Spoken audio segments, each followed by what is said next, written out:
Good afternoon. Welcome to our family workshop, and yeah, I'm going to get straight into things today. I'm not going to do any checks. If there's any problems, let me know, and let me know and I'll try and sort them out. But I'm relying on yourselves today to tell me if there's any issues as opposed to going through my normal checks. So, what we got in the scroll saw, little design. I thought I'd do something a little bit different, but I'm on a bit of a run of enjoying doing Celtic designs. And so I've got like a Celtic heart and a weave. We've got a 3D heart that we use as a hanging ornament decoration. We're already planning for Christmas. Christmas is a big seller for us. So we got some Christmas robin decorations that we may get a chance to do. I've got a similar design with a heart again, and then another one that I don't think we get time to do. We've got the car there. That's designs a key ring, and so we can cut that all out with the car on there, suitable then a key ring for your car keys. Hello there, Rory. It's Prananda for us, Borodar for yourself. Hope all is well. Yeah, we're going to get straight into it, and let's do a bit of scroll sawing. We're using stack cutting.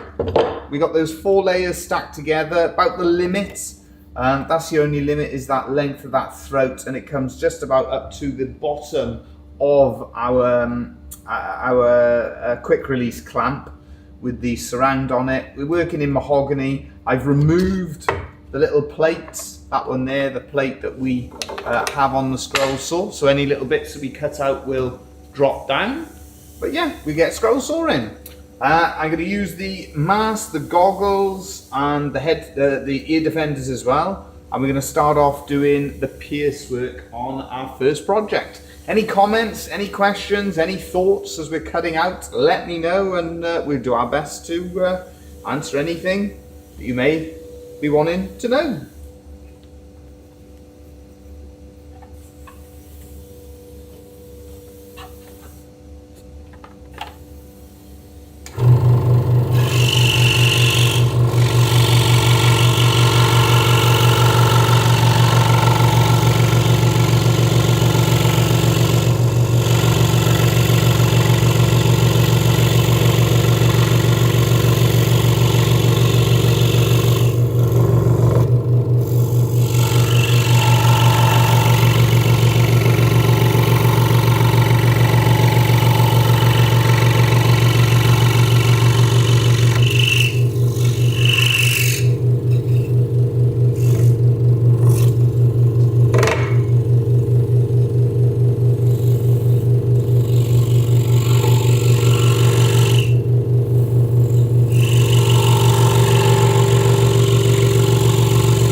You may notice the feed speed fairly steady. I always check it as well, see if we get a clean cut on the back. I adjust the scroll saw table. We use a set square to make sure, Dad did it on the weekend, check it with the set square to make sure that blade is square and it's cutting straight. I may have to change this blade during the demonstration because it's an older blade, but I think there's still a little bit of life left in it. So we're going to carry on using it. It's a little bit slower in terms of the feed speed because it's such a thick piece of wood, not far off, possibly 2 inches in thickness. Right, oh, the carver's with us. Hello there. Have I missed anything? No, just started. Right, do you recommend, if cutting several pieces of different of different designs to start with? The more complex designs first? Good question. If it's carving, I always carve I go for, let's say I'm doing a Lovespoon and we've got something like the dragon and the daffodil, for instance. I'd always go for the dragon first of all.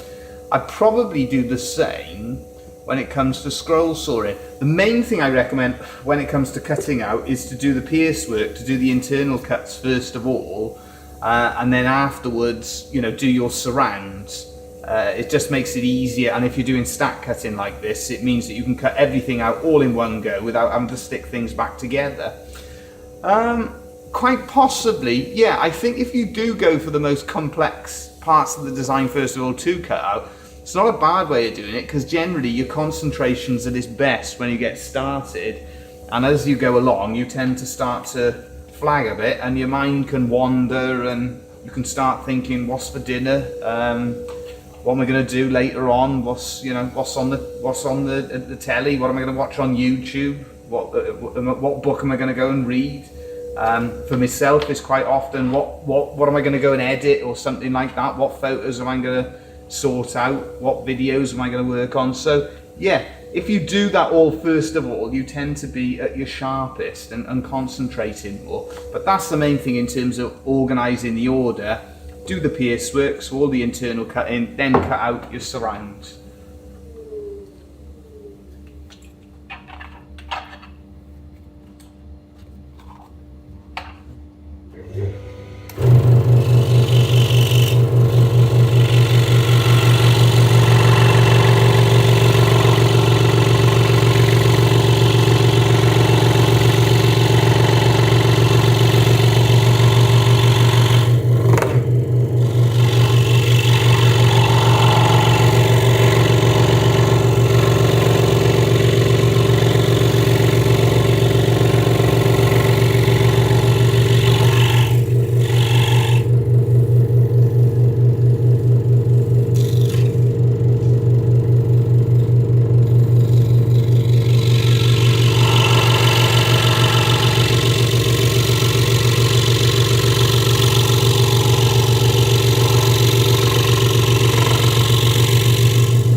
That's a good start. Try not to drop your work on the floor.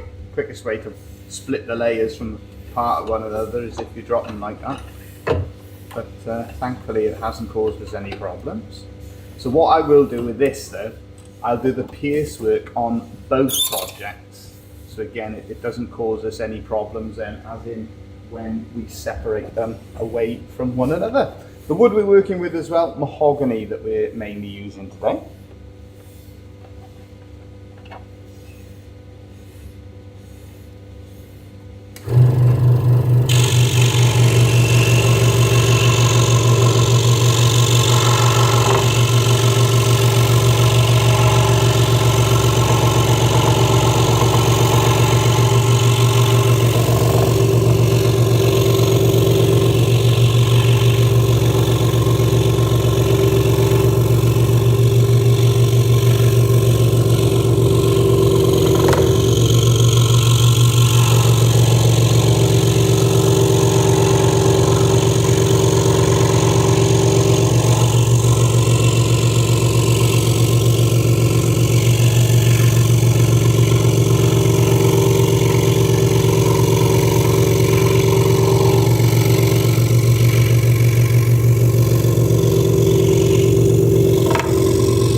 It's a little bit awkward as well, tightening and loosening here because it's so thick. I suppose it'd be easier if I did it like that actually.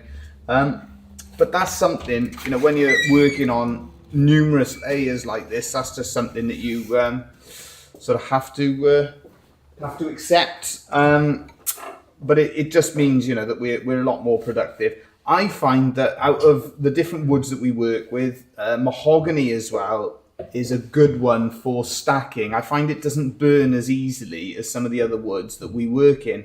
So having a stack of 4 pieces of mahogany, that works absolutely fine. If I was doing the same in, say, oak, I may just stack together 3 layers.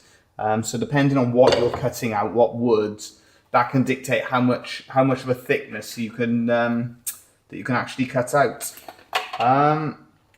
We've been working this week as well on some different designs, new things. Something will be coming up on the channel as well. We got a few sort of individual projects that we're demonstrating. But I with those, be interesting to see what happens with it, because I'm not actually explaining the process. We're just demonstrating it and leaving all the sounds of the cutting out, that sort of thing. But it won't be on the channel for quite a while. But we always sort of try new things, different things. So we're going to give it a go. Doing the sort of presenting in a slightly different style. The live streams, unfortunately, though, you're always going to have to put up with me speaking and explaining things, because that's the idea of it, is to share ideas, to share thoughts, and to try to explain the process that we use when we're actually working on the scroll saw. You started, are you? I have indeed, yeah. Thomas the Woodcarver is here as well. Could I say something on the stack cutting? You can indeed, absolutely, yeah. You share your thoughts, be great. I think this is a fantastic way of increasing your production. Yeah. Right? Yeah. However, I would say you've got 4 stacked there. Yeah. And for anybody, depending on the machine they're using, yeah. If you stop and think, even if you only stack 2, yeah. You know what I mean? If you just put 2 together, you're virtually doubling. Absolutely, yeah. Your output. Yeah. I mean, this is what's happened is because everything around us is becoming more and more and more expensive. We're having to find more and more and more techniques to speed up and remain competitive. Yeah. You know, what I'm suggesting is that, you know, for anybody that's finding it difficult, just try 2 first of all. Yeah. And then build up. Always use a good sharp blade. A new blade. Which I'm not. Yeah. This one, it's basically, I say, this is a blade I've worked with a little while, but it's still cutting there we are. Perfectly square. And it will obviously depend on the wood you're using as well. It does, yeah. But it is. It's revolutionary for us. Yeah, it does. It makes a huge difference to us. It just speeds the whole process up and allows us to make so many things and a lot quicker too.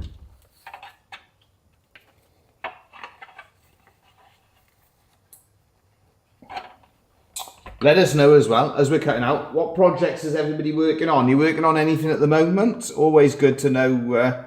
I know, for instance, the carver's been doing some projects preparing towards the Bigfoot that meeting. So let us know what you're working on or what you're planning on working on throughout the week.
We're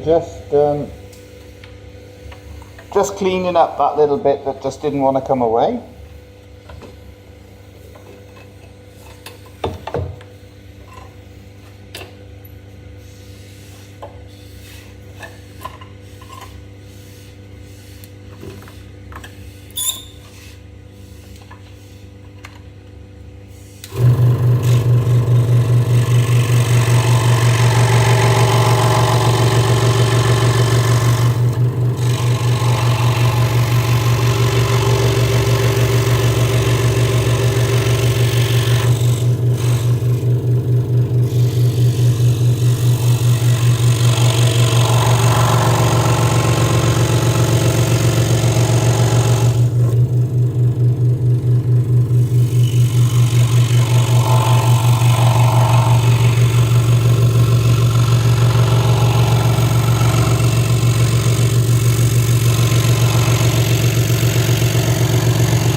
We had as well last week, we had a nice little surprise where my friend Ross, his uncle came in, and I got just at the back of here, we got a few different things, some spares that he brought in for us. So for instance, we got the wheel, there's a fantastic piece of metal there, and we got some of the different pieces that from time to time do come in extremely useful that he brought us in. So that was a great surprise. He was down on his holidays and he put together a little bit of a bag of spares because he's not using his Hegner any longer. That piece alone there, if we were to buy a new one of these, the quick release clamp, that would cost us, that would set us back around about 35, 40 pounds now. So a big save for us altogether, well over 50 pounds worth of different things there. So yeah, really grateful to him for thinking of us and bringing those bits and pieces in, and we will be keeping those. And anytime, well, the quick release clamp, for instance, that's really a big save for us, because I was actually even thinking about buying a spare of those, because when you're without the quick release clamp, that really does slow production down quite significantly. So yeah, really useful. A few spares, a few extras for us. What do we got there? $45, wow. Well, let's have a look. I'll have a check through to see what everyone's up to. Festival prep and another 50th anniversary Lovespoon. Oh, sounds good. Look forward to seeing that. You'll have to send us some pictures. Aussie rules season is on. Fantastic. At least he started teaching first aid. Brilliant. So not much project time at the moment. Hoping to borrow my brother's scroll saw soon to prep things for later. And still keep it up with my Welsh on Duolingo. Well, yeah, Aussie rules. Wow, that's one pretty rough sport. So you'll have plenty of work with the St John's ambulance with that one. Having formerly played rugby, yeah, Aussie rules, that gets pretty tasty. They do start some significant fights. So I'd have thought you'll end up doing plenty of training for people with that. Right, so what we're going to do, we're going to cut out this this little part, this little section in between the two hearts, the inside one and the outside one, and then we'll start cutting the surrounds.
So to give as well a little insight into, you know, the thought process as I'm cutting out here, I'm just about reaching that stage now where I'm seriously considering changing the blade. So I'm going to try and do one more cut, so we'll have done all the pierce work for it. But I feel like I'm getting to that stage where that blade is starting to hinder the progress of what I'm actually doing and what I'm trying to cut out. Lots of practice, experience in the first 8 over the years. Been playing Aussie rules since 2002. Wow, fair play to you. That's good. That's good going. But yeah, pretty rough sport. And to keep going that long playing it, fair dues. That's good going. Right, so yeah, we're going to try and keep this blade going for a little bit longer, but it's what Dad was saying, you want a good sharp blade, so we're just getting to where I feel that we're reaching the limit then of what this blade is capable of.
There's a block of wood got caught. There's a block of wood got caught. Right. Now here's an interesting one. I'm going to ask Thomas the woodcarver this. Do you ever change the blade on the basis of the smell? Sorry? I said it was the first thing I said is a block of wood got stuck. But I was asking you a question. Do you ever change a blade on the basis of the smell? No. Right, this is something I've noticed. That last cut I was starting to do, I just started to notice a slight change in the smell as I was cutting out. Yeah, I mean, you do get a smell of burning, and then. And I just started to think, right, change the blade, because for me it's a sign that it's going to start burning. And there we are. As I've taken that blade out, my sense of smell is right, because I can see, probably can't see that on the camera, but that's as clear as day now. That has got some blue markings on it. We've got significant blue markings on the blade, so it is definitely time to change it. You've got that, there's like a few little blue streaks top and bottom on it. The middle's still okay, but it is definitely a discoloured blade. I'll hand it across to Thomas the Woodcarver for you to see. Have a look at that one. And you see? Yeah. And I just noticed as I'm cutting out, I knew I was on the limit of the blade. The limit? But... Could you always not driving a car? But there we are. You'll be booked. Well, no, it's interesting where you just start to notice a significant change in the smell as you're cutting as well, and you think, right, time to change the blades. It's done a good job. It's done plenty of work, that one. But it would be false economy to try to continue. That would explain it as well. Right, we're going to have to go over the inside of there a little bit. I'm just going to tidy up where there's a little edge just left. This is something we do. I can see there's a little feather edge here, and I'm just using an old scroll saw blade just to tidy up a little bit. Right, we've changed that one. We make sure when we're changing the blade that we've tightened it up nicely. I've noticed where I was picking up with that smell, just in the corner of there. So as it's gone around the corner, we can go back over it, tidy it up, because it's just burnt it a little bit. But that's no problem. We will sort it out. Let's have a look. Have we missed anything there? I assume, where do we get to? I assume with stacking, the blade must heat up much faster. Yeah, it does. As long as your feed speed is reasonable, then the blade can keep cutting long past its prime. Change the blade when you smell smoke. That would certainly be one idea, definitely. Yeah, if you smell smoke, change that blade. Yeah, there is a technique. Have you come across this at all? I've seen some people, they use different methods to actually lubricate the blade as you're cutting. Have you come across this, dude? It's a technique that different people use. I've tried different methods. With different saws, yes. I mean, they put a spot of oil on it. Yeah, I've seen that. And I've seen people using certain types of tape. I mean, some timbers, sometimes it depends, they can be quite wet and depends on... Yeah, so depending on what you're cutting, but I have seen people, lubricating the blade. I've tried different methods. The problem is quite often that the lubricant, it sort of comes away quite quickly. But yeah, there's a certain type of tape and things like that they will put on the surfaces they're cutting out. There's loads of different techniques that you can try. And you can try some oil on there and things like that. But the problem with oil and stuff like that is it does tend to sort of come off quite quickly. But try anything, see what works. I find that the best... Candle grease we used to use for different things. Right, to lubricate as well. Yeah, it's that sort of effect that people do try. Try it all, see what works.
So straight away change the blade and you notice a significant difference in how it's cutting.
There we are. So we've got 4 of those ready for cutting out. I'm just going to, for carving more like, sorry.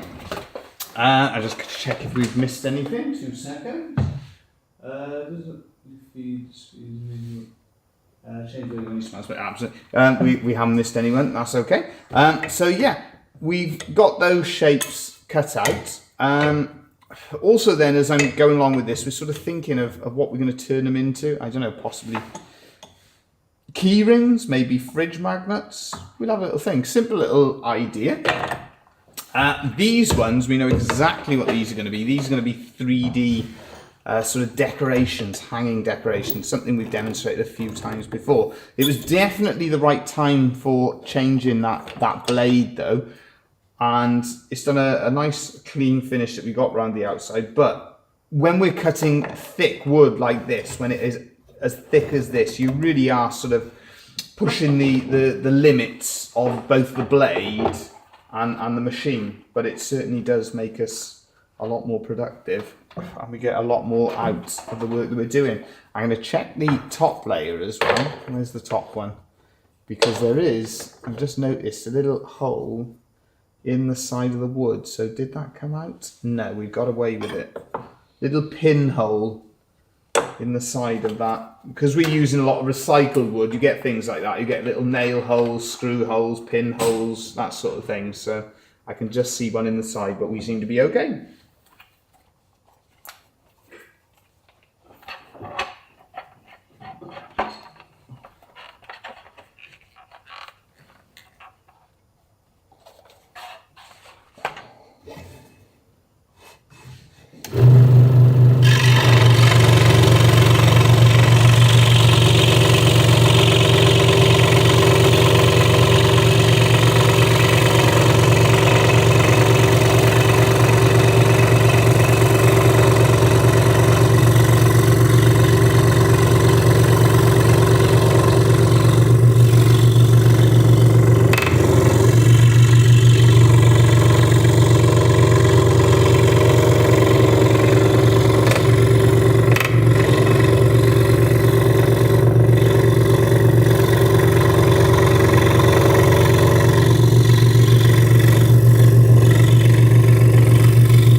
Wow, the arms were certainly starting to feel that towards the end. Surprising at how much pressure you're putting down, you know, to stop it from moving about and to feed it through. So you start to get that fatigue coming into the arms. Right, so what we do with these from here, we're going to cut 2 of them. We're going to just choose which 2. I mean, we can tidy that up, no problem. I think we'll go for those two there now. We're going to cut them in half and then cut that heart out. So, yeah, that will be how we put together that 3D decoration.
that heart might come in useful for another project or something. You never know, we may use that again. So basically those then, see, we've demonstrated a few times before, they'll be able to be stuck in like so. We're making these on a regular basis though, because they're just really popular items. Right, I'm going to check on anything we've missed. No, I don't think we missed anything there. And what I'm going to do from here, I'm going to go across onto the bench, on the workbench. I'm going to do a little bit of carving on that one there. I'm just going to see, Have we got time? We might do. And what do you reckon? Yeah, I think we got time. I think I'll cut that one out. I'll do a bit of cutting on that one there. Have we shown these at all, yeah? Which ones are those? No, we haven't, have we? No, I don't think so. No, that's okay. No. Here we are. Right, so we're going to cut these. We're going to cut these out. This is actually a new design featuring our most popular seller, which is a robin. Anything we put a robin on goes really well, really popular. So yeah, we're going to just do the internal cuts first of all. So we've got 1, 2, 3 to cut out. And then we cut the surround, and then we do some carving on it. We've actually got, in amongst here, we've got a few pieces of mahogany, also a piece of iroko, which again, timber that carves, that scroll saws and carves quite nicely.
that surround now, and then once we've cut that out, we'll move across to the workbench. Oh, we're also going to cut some of these in half, so again we can turn them into 3D decorations, but then we go across to the workbench.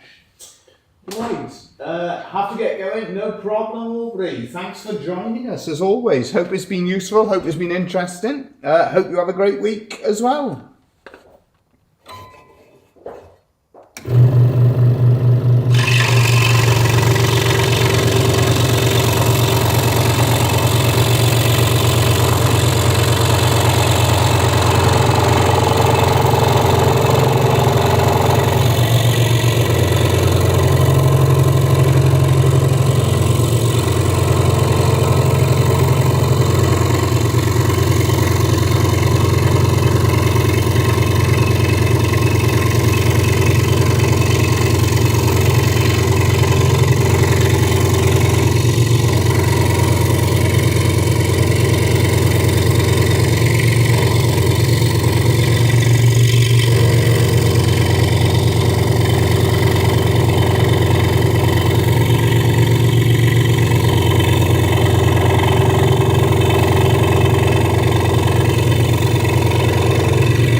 Okay, so the plan is to cut another part. I think probably what I will do is to actually turn these four, instead of cutting these in half and losing the robbing on some of these, I think it'll be better to just make four more.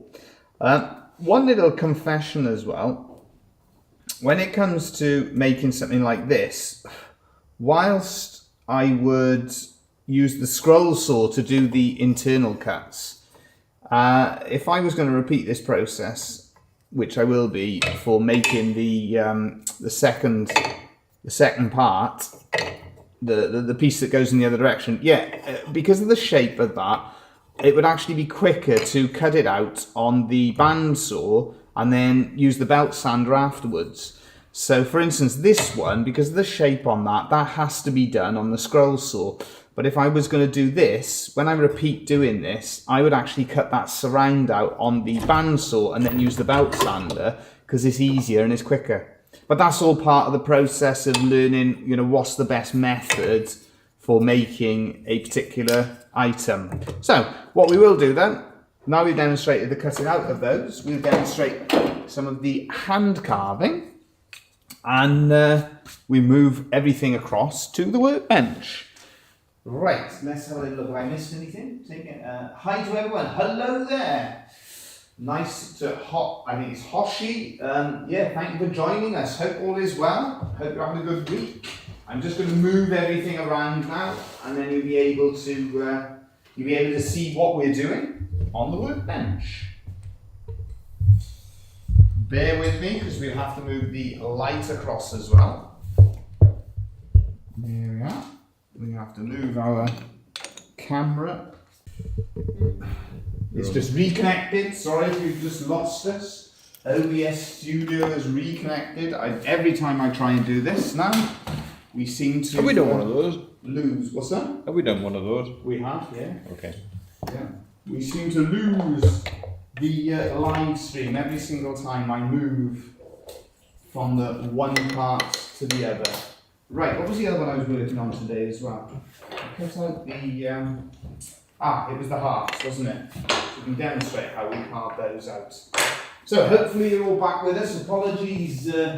Let's get to my favourite part. Yeah, absolutely. Yeah, in light of that as well, I am hoping... Do you need the shellac? Oh, I might do, yeah. I am hoping at some stage we'll have to do now. We're going to be... we're sort of a month away. And I do hope it's not disconnecting all the time, as it's telling me. It keeps telling me it's disconnecting and reconnecting. Right.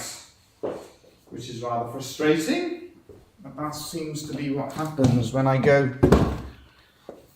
This is where in the future we'll be doing, all going well, we'll introduce multi-camera live streams. Okay, let's just try and get our focus. Shellac. Just like so. There we are. Blow a bit of dust off. Right, so we got some shellac there, which is great, just in case. Yeah, we're on the bench. I'm not going to be able to see any comments, so you'll have to bear with me. So if you do any comments, any questions or anything, I will get to it eventually, but it may take a little bit. So this one here, first of all, we're going to demonstrate. A very simple one where we do a little bit of detail, top and bottom. I'm going to actually change. I'm not going to do it the way I've drawn it. I'm going to do it using that style. I'm going to use the gouge. This gouge, it looks very straight, but there is a slight curve on it. Fantastic gouge to work with. Over 100 years old, and in daily use at our workshop. But this is the most simple of the ones that we're working on. So again, as much as possible, we mark out with a vertical grain. So when it comes to the carving, if you're interested in that, and combining that with the scroll sawing, because you can make some really unique projects. As much as possible when you're doing wood carving, you're trying to work with the grain. And that's something then that we try our best to consider when marking out the project in the first place. And for ourselves, and hopefully that comes through in our YouTube channel. Most of what we do is a combination of scroll sawing and wood carving. So you get that basic profile using the scroll saw, and then afterwards we introduce the wood carving to the project to add a little bit of extra detail and interest. When you're working on these as well, you can carve front and back if you want to. It's additional work, so... I think there's a comment there from the carver. Carving tools are some of the few things that I absolutely prefer them to be used versus new. I think that's what he's saying there. Yeah. No, spot on. Yeah, I don't think we've... we haven't actually bought that many... We haven't actually bought that many new tools, really, have we? Most of what we purchased are vintage ones. I know it's personal, but I was thinking of what they're saying. Many a fine-tuned playing on an old fiddle, like, you know. Right. And it's a bit similar, isn't it? Yeah, absolutely. But it's, I mean, you know, we've got a few new gouges, but you certainly wouldn't want to replace our old ones with new ones, would you? Definitely not. It's we find that it has become increasingly difficult. There are a few companies about that are making gouges now and doing a very good job, but not a huge number. So you can see we're just going to bevel the edges here now. Look at that. Tried and tested, they've earned a place. Absolutely. So again, just with that, you can just see it's not carving brilliantly down that side. It's carving better that way, and that's purely, excuse me, the direction of the grain. This one here, we're just going slightly in that direction. There we are. So that's the simple little carving for the middle of that one there. I think I've just gone and caught it. Look at that, talk about making work for yourself. Just caught it there. That tidies that up. Okay, so that's the first one. The main one that I wanted to demonstrate, and this is something I haven't done before. This is a new little design. I'm on all the time now, Dave, so I've Yeah, you carry on. To everyone. Yeah, you carry on. You're off for your Thomas the Woodcarver's off for tea time. There we are. Do you know what you're having? No idea. No? There we are. You better run off quick, otherwise you're going to have people trying to get in here. There we go. We got some people standing in the car park looking at what we're doing. There's only a handful of proper carving tool manufacturers that exist today. Oh, that's nice on the heart. So we're going to have a little look at this one here and see how it comes out. But yeah, going back to it, we have sort of got plans afoot.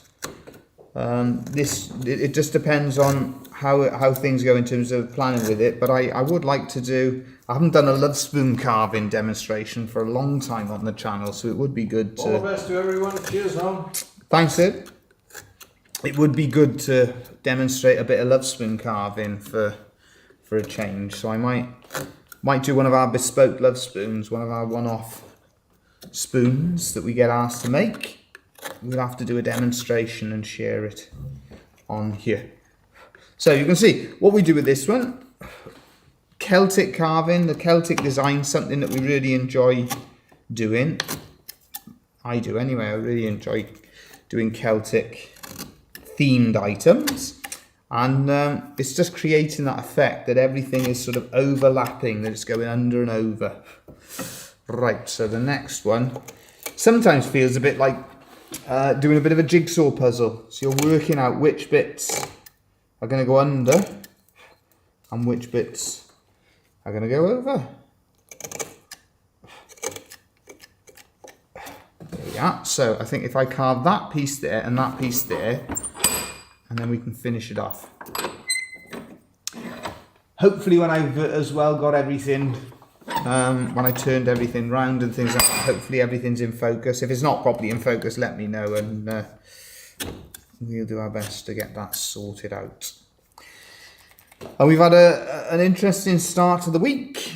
We've got a couple of groups that are due to come in tomorrow, and we had a number of one-off Lovespoons that we've made that have gone out today. So we're starting to get through our list of jobs that require doing. But generally, for the time of year, we're still quite quiet in the workshop. But it's nice, and we are seeing a few people, which is always nice. And we're already, as you may gather from this, with some of the things that we're making, we're already planning for what we're going to do for our Christmas items and our Christmas sales. Right, so that's the last little cut. Now we've cleared the wood from the other parts of the design, we can get into this one to cut it in, just like so. Cut that further down into the wood as well. Okay. And the process I use then for doing my Celtic style carving, you carve down to get your depth, and to get your levels clear on everything. And then the same as I do my other carving, we're going to bevel everything in the one direction.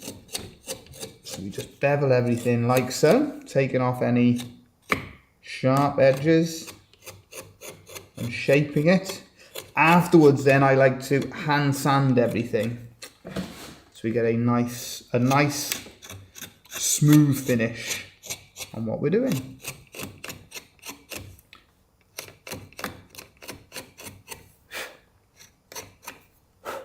How's that coming on? It's taking shape. It's starting to come together. We just tighten it back up in the vise.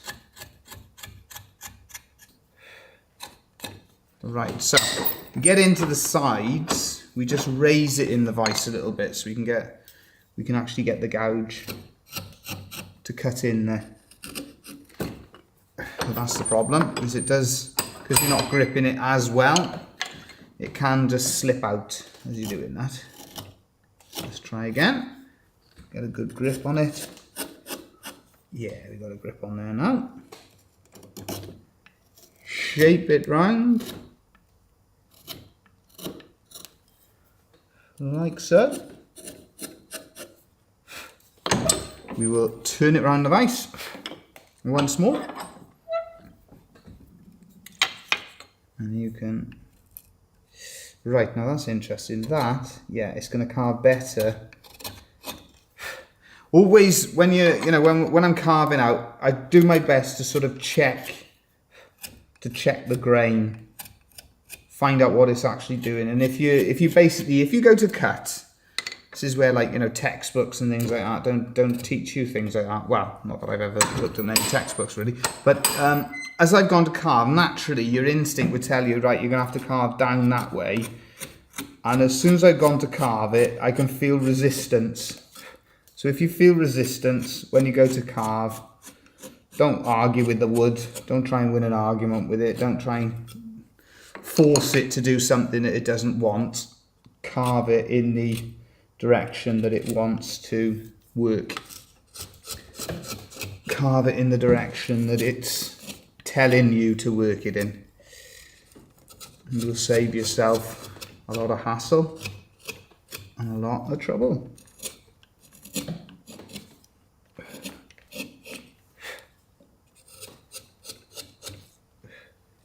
There we are.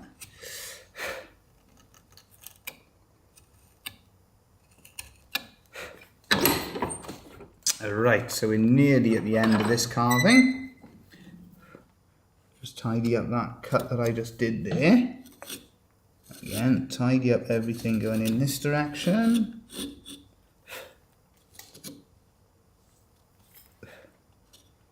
Just clean that all up.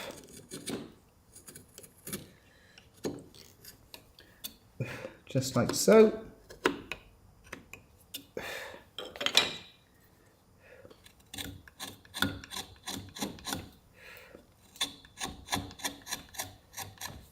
So my instincts, he would be telling me that should be carved in the opposite direction, but it's not the way the grain is going, so that's why we end up carving it in the opposite direction to where we'd suspect that the grain would be going. But your best to follow what the grain is telling you. Right, now the last little bit is to carve this curve and carve around this bottom piece as well, just like so.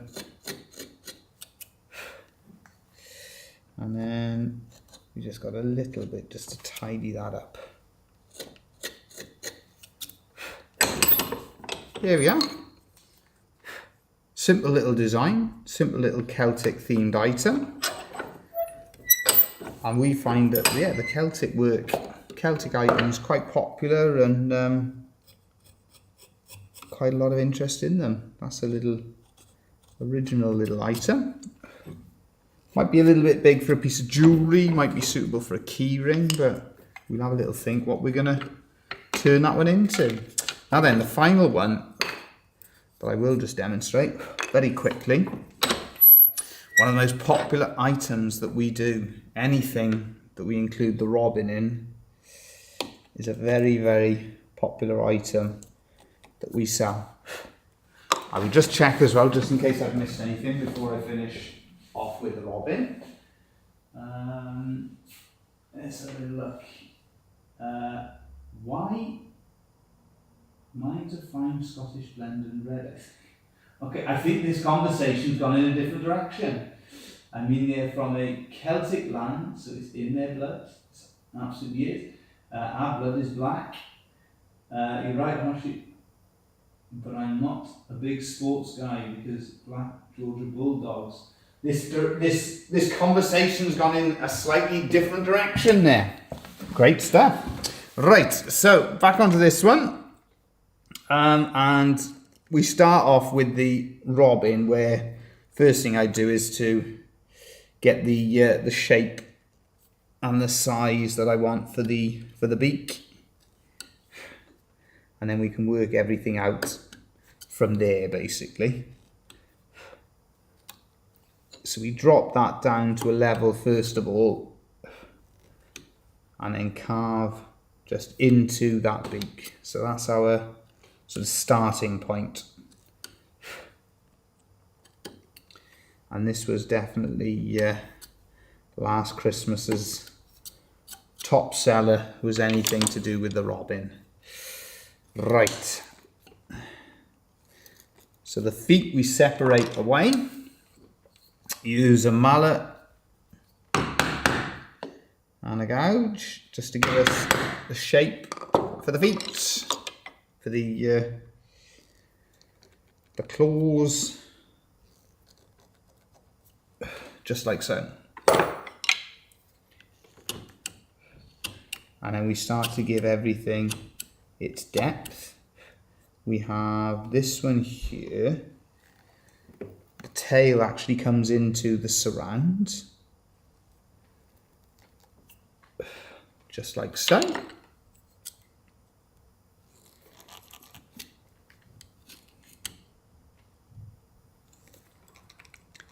And then we start to work on the wing. What you're doing with your carving, see, is that you're sort of giving it different levels, different layers. Just like so with that one. Okay, best bet next is to turn it round and finish off this so we can work on the surround. Sometimes I feel like with the carving, with everything, the scroll saw and the carving, all of the making, the different stages that you do, it's a bit like doing a jigsaw, because sometimes you just have to do a particular thing so you can go on to doing the next part of the process. So if I just drop the level for this, it allows me then to shape everything else, and then that makes it easier to move the carving further forward. Right, so into this one here.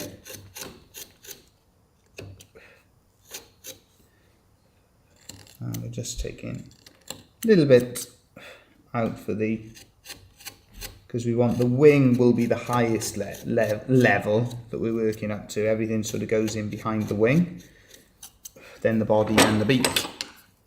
So we have a few different levels. Right, now again, we go back into that wing like so. Take any sharpness off there, like so.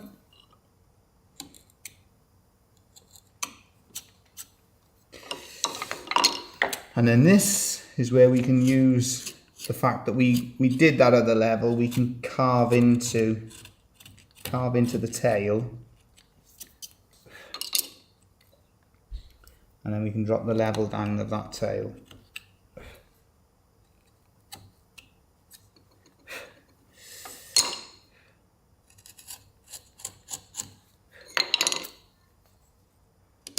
And what we want to also do, we want to get a nice sort of rounded off shape for the robin.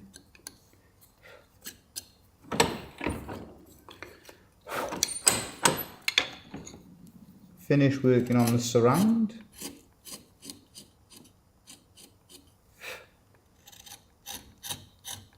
Like so.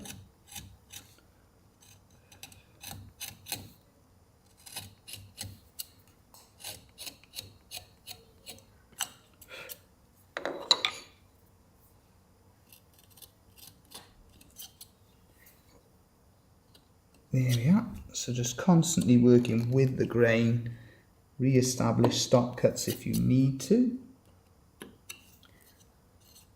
Take away any waste wood you don't want.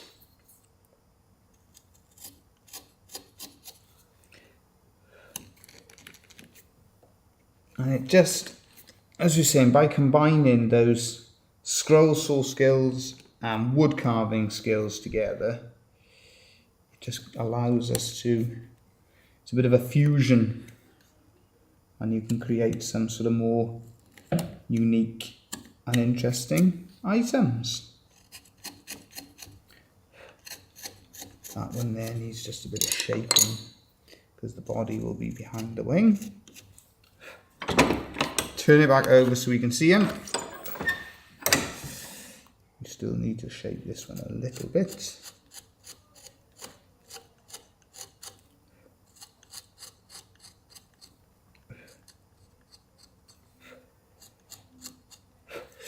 Right, now what we need from here, some soft sandpaper. And we can't use the sandpaper and block because it's the shape of it. The block wouldn't be able to get into what we're working on. And then hopefully everything now will come together because you start to add the detail, and that's where we really do see the full design take shape.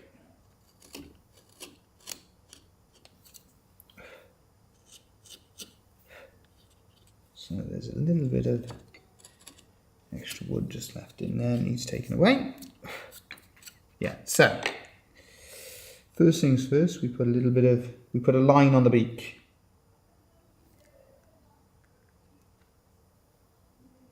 Like so.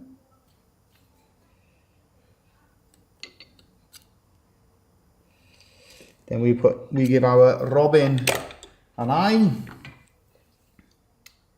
So that just goes in there. And I just take the eye out so it just drops down. And the final thing we do is to give a little bit of a red breast for it.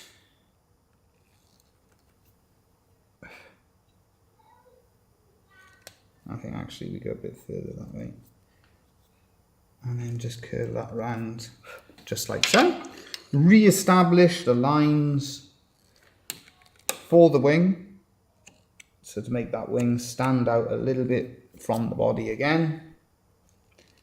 A little bit further.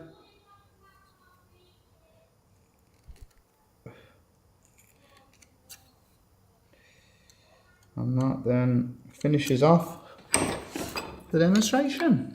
1, 2, 3 different items. This one here, with all of them, we've got a little bit of sanding work to do. We'll shape everything, shape it all around, get a better quality finish on it. But there you go. Those are some simple little items that we make using a scroll saw and hand carving together. Thank you all again for joining us. Hope you all have a fantastic week. I'll just check to see if I missed anything. Amazing work, looks so good even when it's not finished yet. Oh, thank you for that, we appreciate it. Yeah, hope you all have a great week. We'll be back next week with another live stream, all going well. We'll be back midweek with some uploads as well, some different things that we've made. We've got all sorts of different projects. We've got a few different style things that we're working on. So yeah, keep a lookout on the channel for those things. And as always, thanks again for your support. It is very much appreciated. Have a great week. Thanks again for joining us. And on that note, here comes the rain.